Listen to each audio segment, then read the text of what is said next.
Welcome to TV 9 news.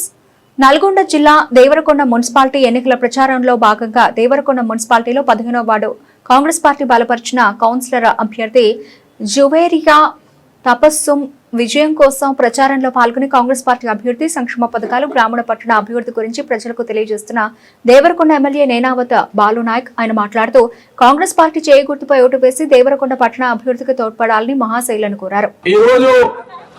రేపు 11వ తారీఖు నాడు ఎన్నికలు జరగబోతున్నాయి. మీరందరూ కూడా విజ్ఞతతో ఆలోచన చేయండి, ఆలోచన చేసి ఓటేయండి. ఓటు అనేది మనకెంత పవిత్రమైనదో మీ అందరికీ తెలుసు. ఒక్కసారి మీరు వేసిన ఓటు మేము 5 సంవత్సరాలు ఏ నాయకులకైనా మీరు ఒక్కసారి ఓటు వేస్తే 5 సంవత్సరాలు 10లో ఉంటాం. ఈ 10లో ఉండేటువంటి ఏ నాయకుడైనా కావచ్చు, అదే కౌన్సిలర్ స్థాయి నుంచి ఎంపీ కావచ్చు, ఎమ్మెల్యే కావచ్చు, ఎవరైనా కావచ్చు కాక ప్రజలకు పని చేయాలా. ప్రజలకు పని చేయడమే కాదు, మనకు నిజంగా ఇప్పుడు ఓటు ఎవరికి వేస్తే మనకు అభివృద్ధి జరుగుతుందన్న ఆలోచన కూడా చేయాలి మీరు ఓటు. ఎందుకంటే ఆనాడు నిజంగా వాస్తవంగా ఉన్నటువంటి మరి ఆనాడు అధికార పార్టీకి మీ యొక్క మున్సిపల్ చైర్మన్ అవకాశం ఇచ్చినారు. అదేవిధంగా మీ వార్డు సభ్యులు కూడా అంతకంటే ముందు మరి మీ వైస్ చైర్మన్ రాహత్ భాయ్ గారు ఉన్నారు, అంతకంటే ముందు ఆసిఫ్కు అవకాశం ఇచ్చినారు. చాలా సందర్భాల్లో ఇవాళ 15 వార్డులో ఉన్నటువంటి మీ అందరూ ఒకటే కోరుతా ఉన్నాను. ఇప్పుడు నిజంగా ఈ వార్డులో ఉన్నటువంటి మిగతా పార్టీ ఈ ఒక్క వాడే కాదు, దేవరకొండ పట్టణంలో నేను మొత్తం తిరుగుతున్నా. ప్రతి గల్లీ దిగినా నేను చూడని ఇల్లు కూడా చూసిన నా ఎన్నికల్లో కూడా 20 సంవత్సరాల్లో నేను చూడలే. అటువంటి పరిస్థితుల్లో ఇవాళ దేవరకొండలో ఏ గల్లీకి వెళ్ళినా రోడ్లన్నీ తోలిపెడిపోయినాయి, ఉన్న రోడ్లన్నీ ఖరాబ్ అయిపోయినాయి. ఏ రోడ్లో వెళ్ళినా మురికి కాలువలన్నీ అయిపోయినాయి. మరి ఇవన్నీ ఇప్పుడు కావాలంటే మరి ఆయన ఇప్పుడు చెప్తా ఉన్నారు, మాకు ఓటేయండి, మేము మొత్తం ఇప్పుడు చేస్తాం. నీ చేతిలో ఉన్నది ఏది, మీరు లేజ్ అవ్వద్దు, కరెక్టే.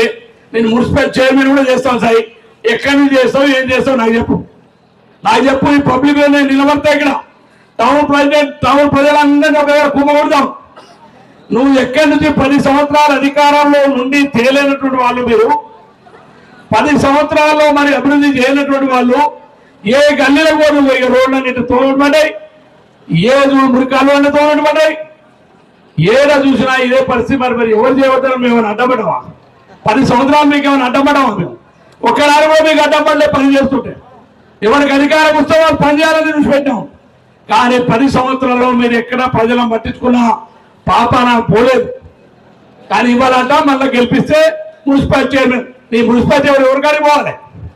మున్సిపల్ చైర్మన్ ఉన్నటువంటి అధికారం ఏది? మున్సిపల్ చైర్మన్ ఏ అధికారంతో డబ్బులు తాగలుగుతారు? ఇప్పుడు ఇవాళ కాంగ్రెస్ పార్టీ మున్సిపల్ చైర్మన్ అయితేనే బాలునాయక్ ఎమ్మెల్యే ఉంటాడు, నాకు పార్లమెంట్ సభ్యుడు రఘువీరెడ్డి ఉంటాడు, నాకు మా వెంకరెడ్డి ఉత్తమ్ మంత్రులు ఉంటారు, నా ముఖ్యమంత్రి మీరు అవకాశం ఇచ్చిన నా నాయకుడు రేవంత్ రెడ్డి ఉంటాడు. మొన్న వచ్చి చెప్పిపోయాడు, ఇవాళ 50 కోట్ల నిధులు మంజూరై త్వరలోనే పనులు ప్రారంభించడానికి దేవరకొండ పట్టణానికి చేయడానికి సిద్ధంగా ఉన్నాయి. నిన్న మళ్ళీ మిర్యాలగూడలో అడిగినా, అన్నా నువ్వు ఇచ్చిన 50 కోట్లు సరిపోవు. నేను పట్టణంలో 2 రోజులు తిరిగితే మా అక్క చెల్లెళ్ళు అన్నదమ్ముడు అందరూ కూడా ఎక్కడ చూసినా మా అన్న మా రోడ్ మొత్తం ఇల్లు తోలిపెట్టిను, ఎక్కడ చూసినా మా కాలువలన్నీ ఖరాబ్ అయినా అని ఇంటింటికి తీసుకుపోయిన ఇంట్లో తీసుకుపోయి చూపెట్టే పరిస్థితి వచ్చింది. ఇంకో 50 కోట్లు అన్నా నీకు దండం పెడతా అంటే తప్పకుండా ఇంకో 50 కోట్లు ఇస్తాను ఒప్పుకోరు ముఖ్యమంత్రి గారు. అందుకనే ఇవాళ దేవరకొండ ఒక వాడే కాదు, 15 వాడే కాదు, మొత్తం దేవరకొండ పట్టణానికి సంబంధించినటువంటి అన్ని రోడ్లను పూర్తి చేసి శభాష్ అనిపించుకుంటామని చెప్పి ఈ సందర్భంగా మనం చేస్తున్నాం.